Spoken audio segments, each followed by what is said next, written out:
इससे पहले कि माइक जो है आजाद साहब के हवाले की जाए, मरहूम राहत इंदौरी साहब आजाद साहब की शख्सियत के बारे में लिखते हैं कि तूफानों से आंख मिलाओ, तूफानों से आंख मिलाओ, सैलाबों पर वार करो, तूफानों से आंख मिलाओ, सैलाबों पर वार करो, मल्लाहों का चक्कर छोड़ो, तैर के दरिया पार करो, मल्लाहों का चक्कर छोड़ो, तैर के दरिया पार करो। मोहतरम जनाब गुलाम नबी आजाद साहब। इस रैक से नीचे उतर जाओ, इस रैक से नीचे उतर जाओ।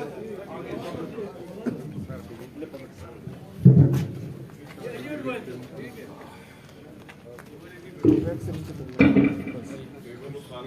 सर, रैक से नीचे उतर जाओ। हां टेबल उठा ले, नहीं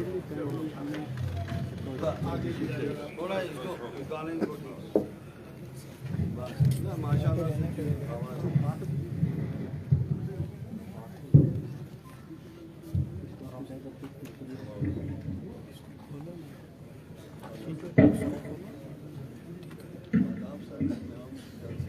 स्टेज पर बैठे हुए साबका वज़रा साहिबान, इस डिस्ट्रिक्ट के सीनियर लीडर्स, भद्रवा के लीडर्स और भद्रवा तहसील की दूर दूर से आए हुए मेरे भाइयों बहनों नौजवान साथियों, बहुत सारी तकरीरें यहाँ हुई और आज के हालात पर रोशनी डाली। हमारे साथियों ने सही बोला कि आज कोई इलेक्शन की तकरीर नहीं है। आप हट जाओ, आप पीछे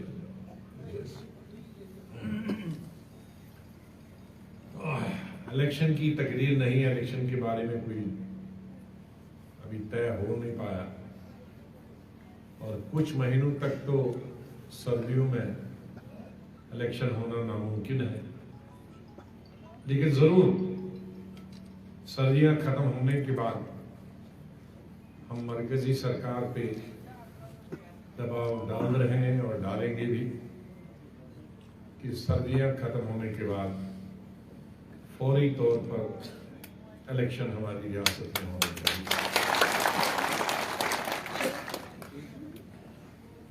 हमें इस बात की जल्दी नहीं कौन आदमी चीफ मिनिस्टर बनेगा,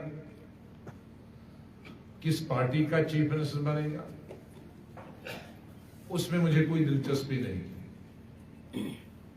दिलचस्पी अगर इस बात की है कि आज 4 साल पहले जो चुने हुए नुमाइंदे थे, चाहे वो बीजेपी के थे, कांग्रेस के थे, एनसी के थे, पीडीपी के थे, और एक चुनी हुई सरकार थी। हालांकि हम उस सरकार से खुश नहीं थे, लेकिन कम से कम चुनी हुई तो थी। लोग तो उनके पास जा सकते थे, अपना दुख दर्द उनको सुना सकते थे। लेकिन 4 साल पहले मरकजी सरकार ने खुद ही सपोर्ट विड्रॉ की रीजनल पार्टी। पहले तो बहुत शौक था रीजनल पार्टी के साथ जाने का, और फिर जल्दी 1-1.5 साल में ही 2 साल में ही भागने का भी शौक था। और वो शौक इसलिए नहीं था, बल्कि शौक था कि पहले पीडीपी के साथ हुकूमत करें, लेकिन जब हुकूमत का मजा आया तो गवर्नर रूल के पूरी सरकार अपने हाथ में लेते। तो हकीकत में बीजेपी तो आज 7 साल से हुकूमत कर रही है, 2015 से। कुछ थोड़ी देर पीडीपी के साथ मिलके और उसके बाद गवर्नर और लेफ्टिनेंट गवर्नर बनाकर बीजेपी हुकूमत चल रही है। उनको फायदा मिल रहा हो, वो खुश हैं कि क्योंकि सड़क का ठेका हो वो भी उन्हें नहीं करना, किसी का डंगा गिर गया हो वो भी उन्हें नहीं करना, वो बिजली के प्रोजेक्ट्स हों, बड़े बड़े प्रोजेक्ट्स, उसमें भी ठेकेदारी उन्हीं की है। जो मंत्री थे, एमएलए थे, आज वो ठेकेदार है। आप रियासत में कहीं भी देखो, कोई कंट्रैक्ट है, कोई ठेका है, मरकज का है, स्टेट का है, डिस्ट्रिक्ट का है, ब्लॉक का है, सरपंच का है, वो बीजेपी के पास। तो उनकी तो मौज, उनकी तो पूरे 10 की 10 उंगलियां घी में है। लेकिन मुसीबत उन लोगों की जो रूलिंग पार्टी से ताल्लुक नहीं रखते या जो किसी भी पार्टी में नहीं। हमारे मुल्क में और हमारी रियासत में ऐसे लाखों लोग और मुल्क में करोड़ों लोग जो किसी पार्टी में नहीं, जो कांग्रेस में नहीं है, बीजेपी में नहीं है, एनसी में नहीं है, पीडीपी में नहीं है, उनकी भी बहुत बड़ी तादाद हो। तो वो किसके पास जाएगा? क्योंकि कोई एमएलए नहीं है या दूसरी पार्टी का कोई एमएलए नहीं है जिसके पास वो जा सके। वो भी बर्दाश्त कर सकते, लेकिन दूसरी प्रॉब्लम है कि इस सरकार को तजुर्बा कोई नहीं है। शौक तो है, शौक है बनने का, लेकिन ये चलेगी कैसे वो पता नहीं। इसमें प्लानिंग करनी पड़ती है, इसमें मेहनत करनी पड़ती है, सड़कें तामीर करनी पड़ती है, स्कूल, अस्पताल, कॉलेजेस तामीर करने पड़ते हैं, रोजगार नौजवानों को, मजदूरों को देने के लिए पैदा करने पड़ते हैं। ये सब जानकारी नहीं। सिर्फ हमको वोट दे दो, एमएलए बनाओ, मंत्री बनाओ, बाद में तुम बाढ़ में जाओ, हमारा काम हो गया। वो अभी 7 साल से इस रियासत में हो रहा है।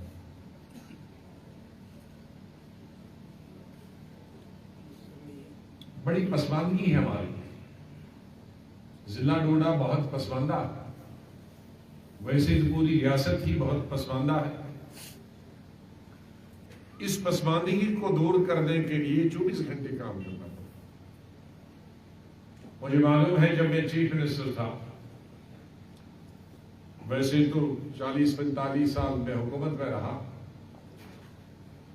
लेकिन 2 ऐसे महकमे हैं मेरी जिंदगी में, सियासी जिंदगी में, जिसमें 18 से 20 घंटे मैंने काम किया। वो था चीफ मिनिस्टर और दूसरी हेल्थ मिनिस्टर।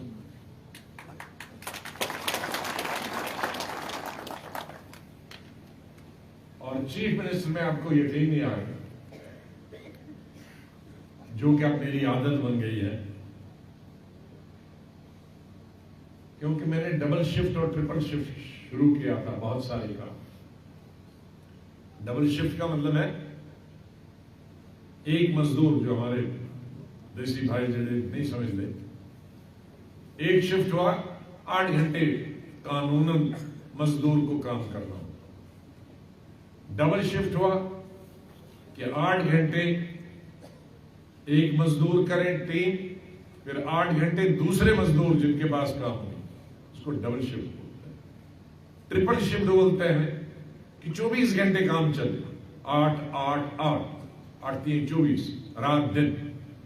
तो अगर एक बिल्डिंग ये बन रही है सामने, तो इसमें 8 घंटे 100 आदमी, फिर दूसरे 8 घंटे दूसरे 100 आदमी, फिर रात को सुबह तक तीसरे 100 आदमी। उसके 2 फायदे थे। एक फायदा था कि जैसे ये मैंने बनाया था, ये भी ट्रिपल शिफ्ट में बनाया, ये एमपी पे के फंड से बनाया, लेकिन मैं देखता हूं जितनी रियासत में MP के फंड से मैंने ही बनाया, मैंने आज तक BJP और दूसरे किसी रीजनल पार्टी का एक कमरा भी नहीं बनाया। ये आप लोगों के लिए बनाया। मैंने अभी कोई फंक्शन इसमें नहीं किया, इसको भी 7-8 साल हो गए, 9-10 साल हो गए। सिर्फ आपकी शादियों के लिए, ब्याह के लिए, फंक्शन के लिए, वो हिंदू हो, वो मुस्लिम हो, ब्राह्मण हो, राजपूत हो, दलित हो, वो गुजर बरादरी का हो, या आपकी शादी 1000 आदमी के लिए अंदर जगह है। इसी तरह डोडा भी बनाया, हर जगह बनाया, भलेसा बनाया, कई जगह बनाया, बानहाल बनाया। इस बार दिया था जमीन, लेकिन ये जमीन का फैसला ही नहीं कर पाए, मैंने उठा के और किसी को जगह दी। यहां मैंने जमीन खुद ढूंढी थी। तो डबल शिफ्ट का मतलब है, अगर एक ही शिफ्ट में बनाऊंगा तो 1 साल लगेगा, अगर मैं डबल शिफ्ट में बनाऊंगा नहीं 9 महीने लगेगा, और ट्रिपल शिफ्ट में बनाऊंगा तो 6 ही महीने में बनेगा। तो क्या फायदा है, क्या फायदे हो? एक ये है कि 3 शिफ्टों में सबको मजदूरी मिली। अगर एक ही शिफ्ट में मिलता तो सबको मजदूरी नहीं मिलती, तो जिसको पहली शिफ्ट में मजदूरी नहीं मिली उसको दूसरी में मिली, दूसरी में किसी को नहीं मिली उसको तीसरी शिफ्ट में। तो इसी तरह पूरी रियासत में मैंने तकरीबन 1150 स्कीमें सड़क की, कॉलेजेस की, अस्पताल की, बिल्डिंगों में डबल और ट्रिपल शिफ्ट में बनाई ताकि मजदूर। और दूसरा ये फायदा था, डबल और ट्रिपल शिफ्ट में पैसा, आज कहते हैं ना पैसा खत्म हो गया जी और चाहिए हमें, उसको क्या टेक्निकली क्या बोलते हैं? नहीं भाई, अगर 1 लाख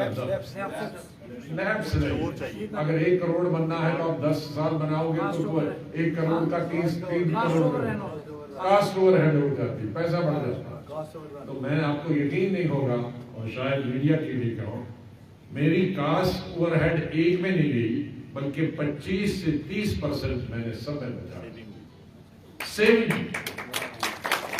जितना जल्दी हो जितनी सेविंग होगी, क्योंकि आप जितना देर करोगे उतनी महंगाई होगी, सीमेंट बढ़ेगा, मजदूरी बढ़ेगी, लोहा कीमत बढ़ेगी, और तब तक फिर आपका 1 करोड़ का और 1.5 करोड़ 2 करोड़ होता। मेरा 1 करोड़ जो बनता था वो 70 लाख नहीं बनता, वो 2.5 लाख में सब प्रोजेक्टों में मैंने पैसा बचाया। मकसद क्या था जी? 18 घंटे काम करना। मैंने कहा कि मैं अगर लोगों से 3, लेकिन ये करेंगे नहीं, ये सो जाएंगे, तो इसलिए मुझे 3 शिफ्टों में काम करना पड़ता, ताकि मैं देखूं, पहली शिफ्ट वालों को भी देखूं, दूसरी वालों को भी देखूं, तीसरी शिफ्ट जो 12 बजे से शुरू हो जाती थी सुबह तक, उसकी भी मुझे 2 बजे से होना पड़ता था, ताकि मैं 1 और 2 के रात के 12 और 2 के बीच में वो जो रात वाली शिफ्टें चल रही है उनको मैं देख लूं कि वो काम कर रहे हैं। इसलिए 3 शिफ्टों में मुझे खुद काम करना पड़ता था। मैं अलार्म रखता था घड़ी, 2 बजे जब रात को सोता था तो 2 घड़ियों में अलार्म रखता था। एक घड़ी मेरे बेड के सामने और एक घड़ी दूर दरवाजे के सामने। वो घड़ी सामने वाली इसलिए रखता था, ये 2 दरवाजे के पास, कि अगर नींद में मैंने कहीं बिस्तरे के पास घड़ी है उसका अलार्म बंद कर दिया तो मैं सो जाऊंगा। इसलिए 2 मिनट के बाद मैं दरवाजे के पास रखता था। दरवाजे का अलार्म बंद करने के लिए तो मुझे दरवाजे तक जाना है, जब तक जाऊंगा तब तक नींद उड़ गई, इसलिए उठ रहा। तो तब से मैं अभी 2 घड़ियों का सिस्टम मेरे पास अभी है। तो ये हमारे नौजवान बच्चे हैं जिनकी हिदायत है कि अगर काम करना है तो उसके लिए 8 घंटे काफी नहीं, उसके लिए 16 घंटे काफी नहीं। अगर बेकारी हटानी है, बेरोजगारी हटानी है, गुर्बत हटानी है, जहालत हटानी है, तो उसके लिए खून जलाना पड़ता है। पसीना तो वैसे भी गर्मी से अपने आप निकल जाता है, लेकिन खून अपने आप से नहीं निकलता, वो जलाना पड़ता है। अगर दिल में लोगों का प्यार हो, मोहब्बत हो, जज्बा हो।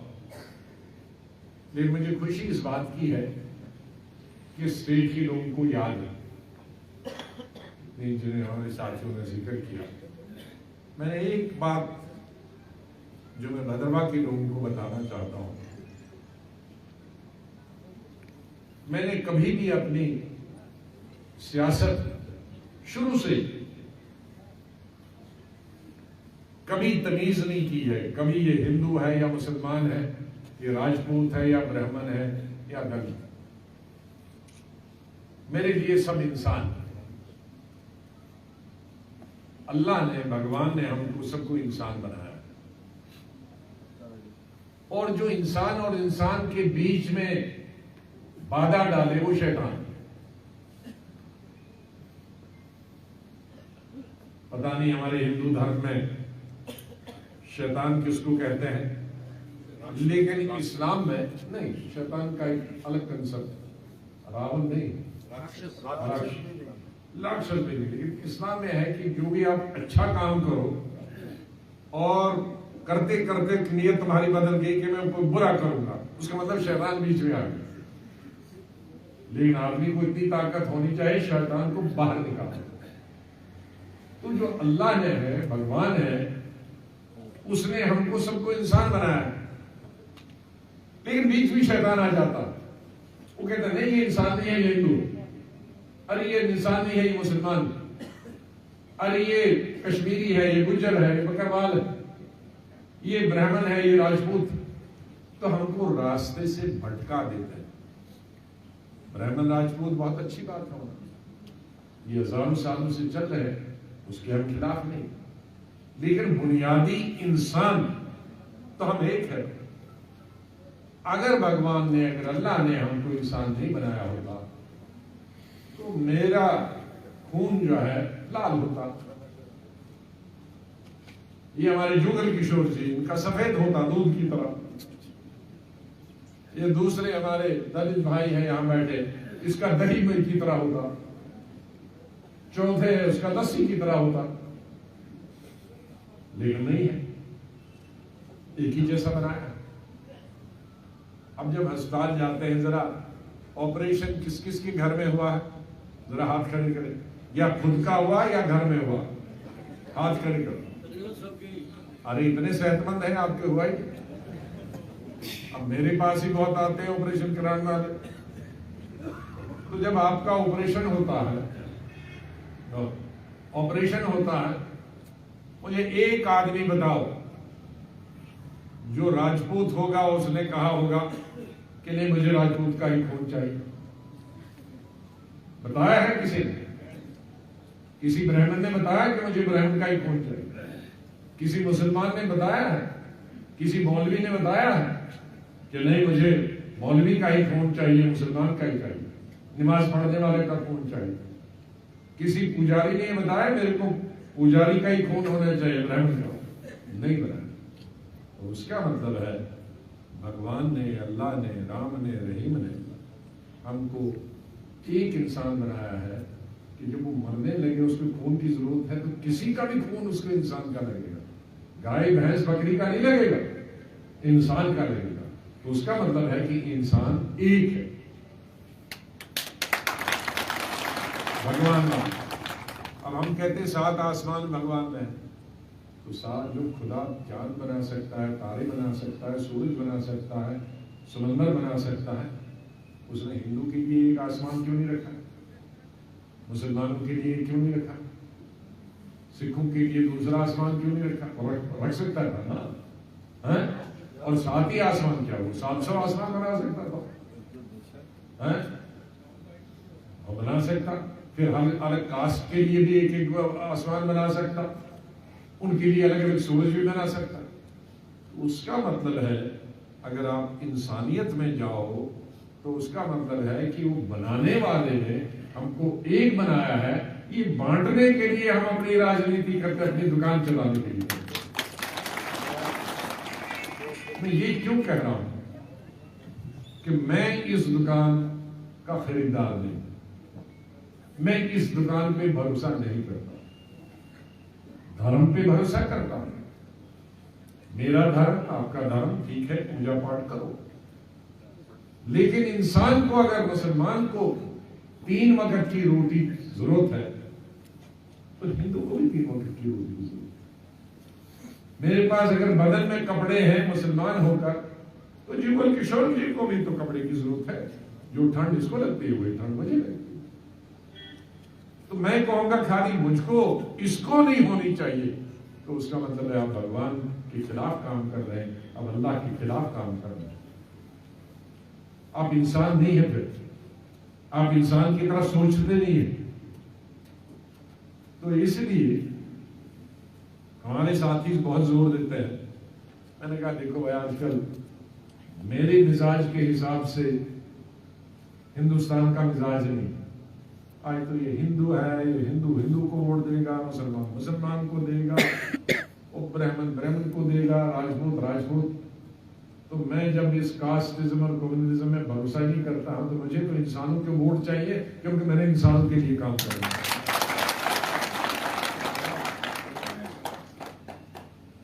तो अगर इंसानों के लिए काम करना है,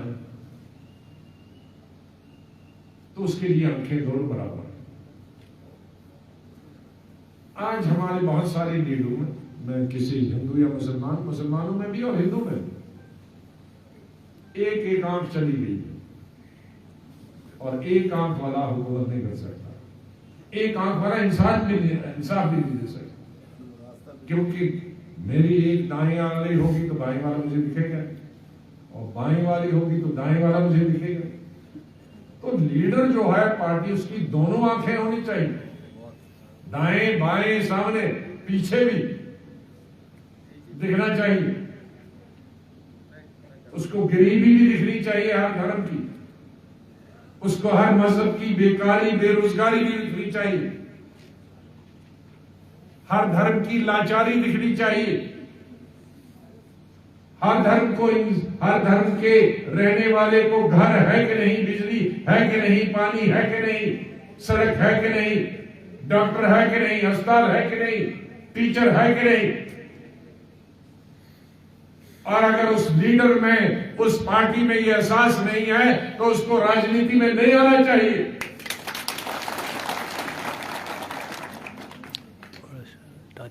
उसको पूजा पाठ करनी चाहिए घर पे,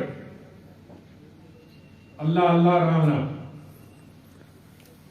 यहां जब राजनीति में आए तो सबको एक नजर से,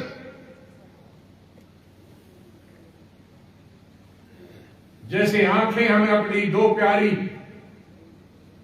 ये जितने भी बैठे हैं, आप बैठे हैं, किसी को कहो कि मेरी एक आंख निकालो, मैं तो कौन सी आंख निकालूंगा, वो आदमी नहीं मानेगा। दोनों को दोनों आंखें चाहिए, हर इंसान को 2 आंखें चाहिए। तो ये हमारे इंसाफ बांटते बांटते एक आंख क्यों बंद हो जाती। इसलिए मैं हर जगह, ये खाली भद्रवाह नहीं कह रहा हूं, लेकिन चूंकि यहां मैं जब छोटा भी था तो भद्रवाह हमेशा तनाव रहता था। उस तनाव को मैंने बहुत हद तक खत्म किया, फिर तनाव पैदा हो। काश आज बुजुर्ग लीडर दूसरी पार्टी में भी खत्म हो। मुझे याद है कि जब मैं 80 में MP बना, तो मैंने सबको टेलीफोन किया कि मैं भद्रवाह आने वाला हूं, और बीजेपी के लीडर्स, उस वक्त बड़े बड़े लीडर थे, दया किशन जी कोतवाल, भगवान की आत्मा को शांति दे,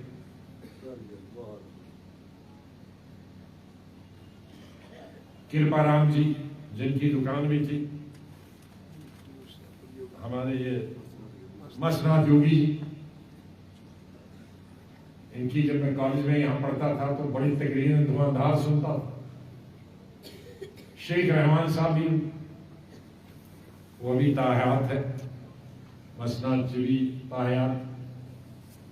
कोई भी ऐसी पब्लिक मीटिंग नहीं होगी जो कांग्रेस की मैंने की और उसके बाद उनकी रिक्वेस्ट नहीं आई होगी कि हम भी आपसे मीटिंग करना चाहते हैं। पब्लिक मीटिंग में तो आपके आए नहीं, लेकिन जरूर आपने तो या जरूर हमारी मीटिंग होती थी बीजेपी के लिए।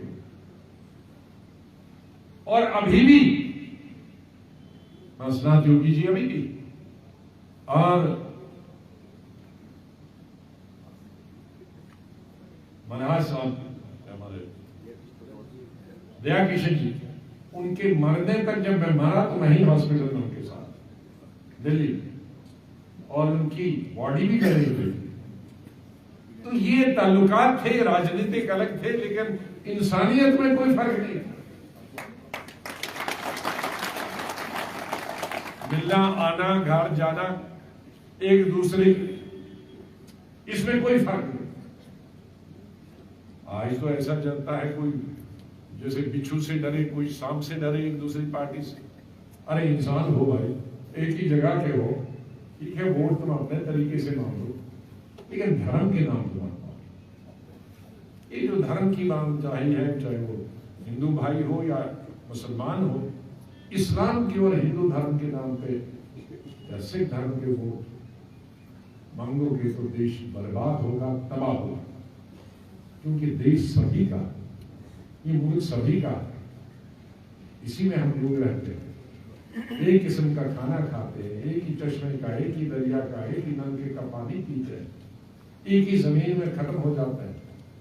तो ये लड़ाई ठीक पॉलिटिकल लड़ाई हो, लेकिन इंसानियत की लड़ाई हो, तो ये हमें इस पर ज्यादा ध्यान रखना, खास तौर से इलेक्शन।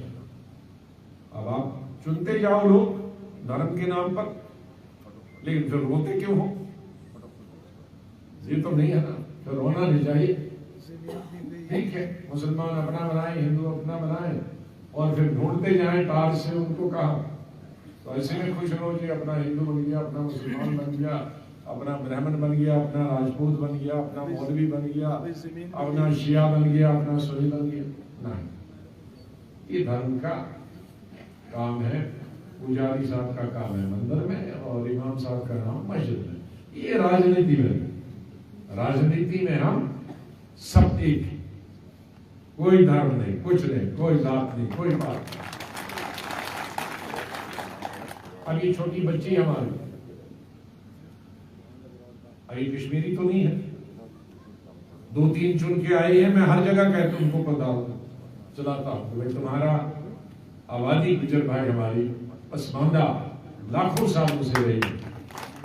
तो हमें फख्र है कि आज यहाँ हमारे दूसरे कश्मीरी भाई हैं, हिंदू भाई हैं, और गुजर भाई को वहां बिठा देते, क्यों नहीं ये बैठेगी? आज कल दूसरा गुजर भाई चौधरी आएगा, यहाँ बैठेगा, क्यों नहीं एमएलए बनेगा, क्यों नहीं एमपी बनेगा, शायद मुझसे काबिल हो सकता।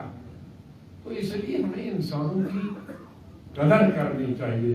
ये धर्म जाति के पास नहीं, ये किसी की जागीर, किसी की ठेकेदारी नहीं। मिट्टी में जाएगा तो वो सब एक खाक हो जाएंगे, कोई बड़ा नहीं, कोई बात। यहाँ अलेक्जेंडर भी गया, अकबर बादशाह भी गया, और बड़े बड़े हिंदू महाराजे भी गए, कहाँ है ना, मिट्टी में। लेकिन ये सरकार है, हमें कोशिश करनी है कि ये सरकार जाए। 2 कारण, एक तो सबसे ज्यादा बेकारी इसमें बढ़ी है, सबसे ज्यादा बेरोजगारी बढ़ी है, कोई तामीर नहीं होती है, और तामीर कहीं होती है तो एक ही पार्टी के लोगों को ठेका भी मिलता है, मजदूरी भी मिलती है, आम लोगों को भी मिलता है। फिर जमीन हमारे पास वो भी छीन ले रहे। अरे जमीन जम्मू कश्मीर के पास क्या, आप ये देखिए भद्रवा चारों तरफ क्या, पहाड़ और जंगल। अब ये छोटा सा कस्बा, इसी में घर भी है। यही तस्वीर पूरे स्टेट की है, जो भद्रवा की तस्वीर है, यही पूरे स्टेट। मेरी चारों तरफ जंगल और पहाड़, बीच में जमीन 10% शायद 6-7% होगी। 6-7% में हमारे मकान भी हैं, हमारे गांव भी हैं, हमारा कस्बा भी है, हमारे स्कूल भी है, डिस्पेंसरी भी है, कॉलेज भी है, हमारी सड़कें भी है, और इसी में हमारे थोड़े थोड़े अब धान लगाने के और गांव में मक्की लगाने के थोड़े थोड़े से खेत। मैं कुछ हमारे डोडा का मजीद वानी साहब का बेटा था, मैं इनको दिखा रहा था कि मेरे ताया जी ने जब घर बनाया था चक्का में, तो उस वक्त एक घर था डीएफओ साहब का, मुगल साहब का, और कुछ नहीं था। ये जो पुराना बस अड्डे के उधर कुछ भी नहीं था। डाकबंगला, मुगल साहब का घर और मेरे ताए। आज शहर, वो जितने भी धान के खेत थे उनमें मकान बन गए। तो आबादी, जब जमीन जो है वो इंसान के लिए है, इंसान जमीन के लिए नहीं। यही देखा था मैंने कि लोगों को, चाहे वो हिंदू है, गुजर है, दलित है, हमारे यहाँ गद्दी है, इनके पास जो जमीन है 30 साल से 40 साल से, 1 कनाल है, 2 कनाल है, इनको मुफ्त दे दो बेचारा। अब ये सरकार आई, उसको तो जुडिशरी से खत्म करवा दिया, वापस ले लीजिए।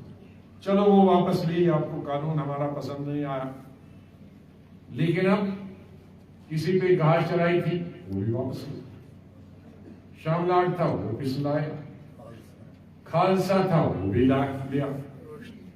नहीं, रोशनी तो आंखों की, इनकी रोशनी पहले ले ली थी,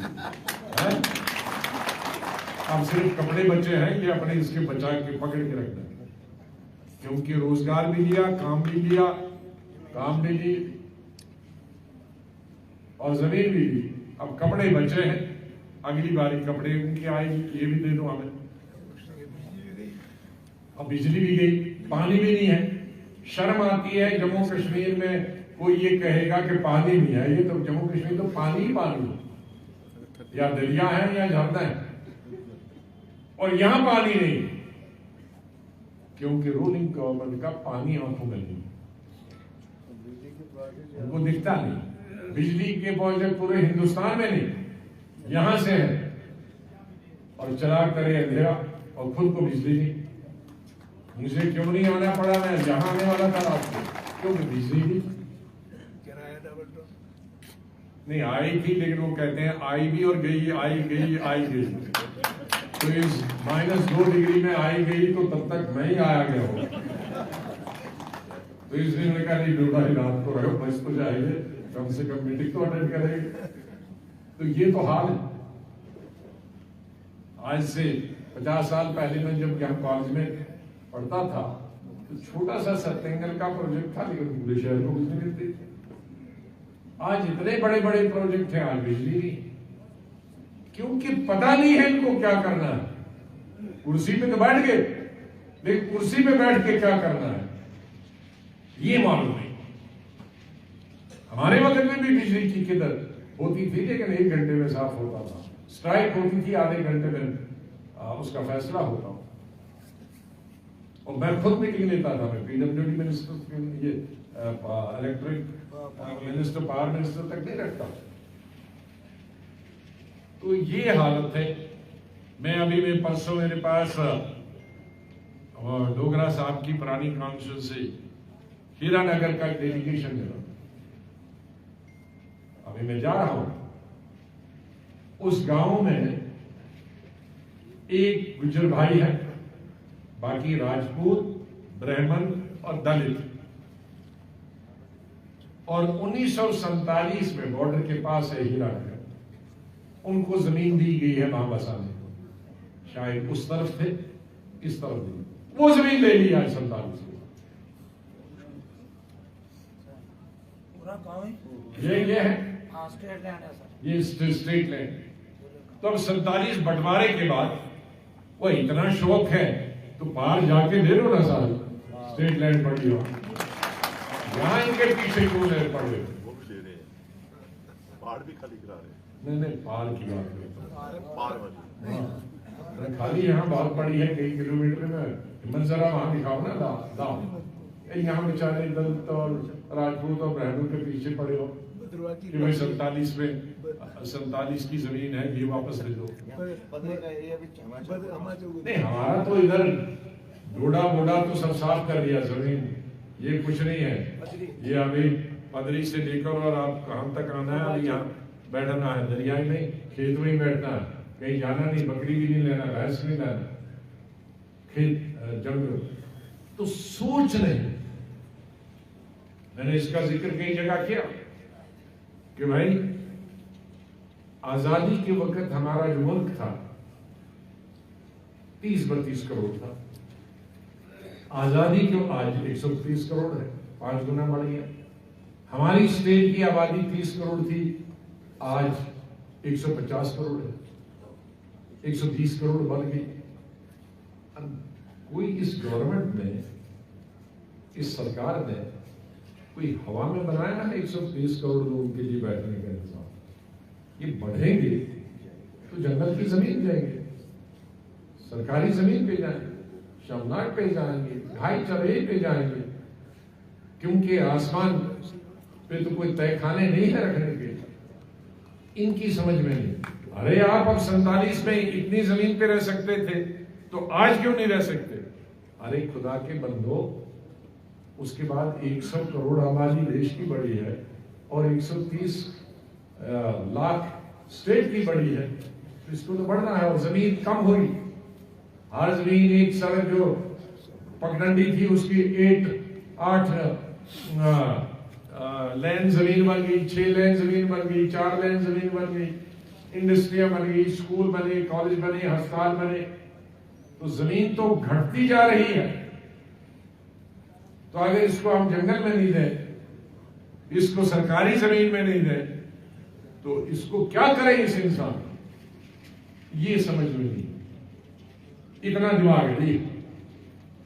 इसलिए ऐसी सरकार जिसके पास दिमाग की कमी हो, जिसके पास आंखों की रोशनी नहीं दिखाई दे हो, कान इधर नहीं हो और दिल नहीं हो, उसको जाना चाहिए, घर भेज देना चाहिए।